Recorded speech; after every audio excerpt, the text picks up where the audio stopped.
दोस्तों नमस्ते। दोस्तों स्वागत है आप सभी का एक बार फिर से हमारे इस चैनल पर। दोस्तों आज हम बात करने वाले हैं 30-40 साल पहले के गांव के जीवन के बारे में। दोस्तों उस वक्त गांव के लोगों की जिंदगी उतनी आसान नहीं हुआ करती थी जितनी आजकल है। सुबह उठते ही सभी लोग अपने अपने काम पर लग जाया करते थे। छोटी से छोटी चीज़ों के लिए मेहनत बहुत ज़्यादा करनी पड़ती थी। मेहनत बहुत ज़्यादा थी लेकिन सुकून भी था। दोस्तों उन दिनों गाँव में ज़्यादातर खपड़ेल और छप्पर की मकान हुआ करती थी। आंधी और बारिश के मौसम आने से पहले इन कच्चे मकानों को ठीक किया जाता था और अगर मकान ज़्यादा पुराना हो जाता था तो उस पर नया छप्पर लगाया जाता था।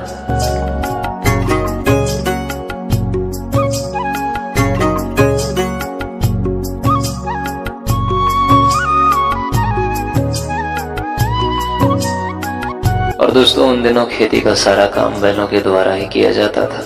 खेतों में हल देना, धान के पौधों को खेत तक ले जाना, खेतों में पानी देना, फसल की कटाई के बाद उसको घर लाना और फसल को तैयार भी बैलों के द्वारा ही किया जाता था। खेती के अलावा कहीं जाने आने के लिए बैलगाड़ी और शादी में बारात भी बैलगाड़ी से ही जाया करते थे। और दोस्तों उस समय गन्ने का रस भी बैलों के द्वारा ही निकाला जाता था। और दिन भर की थकान के बाद शाम को रेडियो पर विविध भारती की सुरीली तान मानो सारी थकान दूर हो जाती थी और बहुत ही खूबसूरत नज़ारा होता था। वो बुजुर्गों की लगी चौपाल, इधर उधर की बातें और आने जाने वाले लोगों को टोकना और चारा मशीन से घास को काटकर पशुओं को बड़े ही प्यार से खिलाना और थोड़ी सी पानी निकालने के लिए मेहनत बहुत ज्यादा करना। और दोस्तों उस समय गांव में अनाज इसी में रखा जाता था। ये मिट्टी से बनाया जाता है, इसे डेहरी बोलते हैं। इसमें अनाज बहुत दिनों तक सुरक्षित रहता था। और गांव में नदी में नहाने का मजा ही कुछ और होता था। गर्मी के मौसम में एक भी दिन नदी में नहाए बगैर नहीं गुजरता था।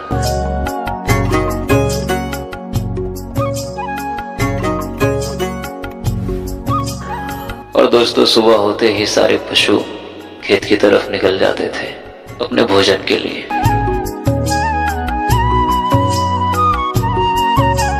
और दोस्तों रोज शाम के वक्त गांव में बाजार लगती थी। दिन भर काम करने के बाद लोग शाम को बाजार जाते थे सब्जियां खरीदने।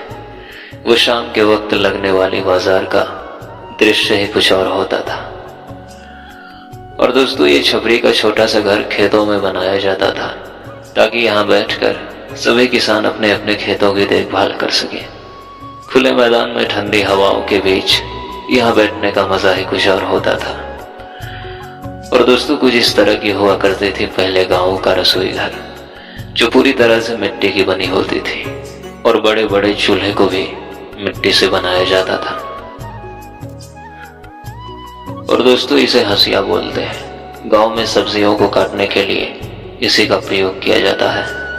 और दोस्तों गेहूं की फसल की तैयारी के बाद जो भूसा निकलता था उसको ऐसे ही भूसा घर में स्टोर किया जाता था गाय बैल और भैंसों को खिलाने के लिए। और दोस्तों गांव में जब भी कोई त्योहार आता था तो उसके पहले घर की सफाई की जाती थी और गीली मिट्टी से घर आंगन और घर की दीवार हर जगह पुताई की जाती थी। और पुताई के बाद घर आंगन सुंदर लगने लगता था।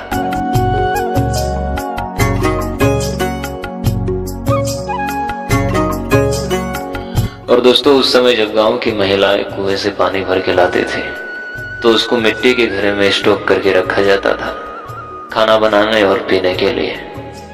और दोस्तों जब कुएं में बाल्टी गिर जाती थी तो उसको इसी कांटे से निकाला जाता था। इसको हर जगह अलग अलग नाम से जाना जाता है। आप लोगों के यहाँ इसे क्या बोला जाता है कमेंट में ज़रूर बताना। तो दोस्तों आज के लिए बस इतना ही। और दोस्तों वीडियो को बनाने में बहुत ही मेहनत लगती है। प्लीज़ आप लोग चैनल को सब्सक्राइब कर दीजिए। मिलते हैं फिर से किसी ऐसी ही पुरानी यादों के साथ। तब तक के लिए धन्यवाद।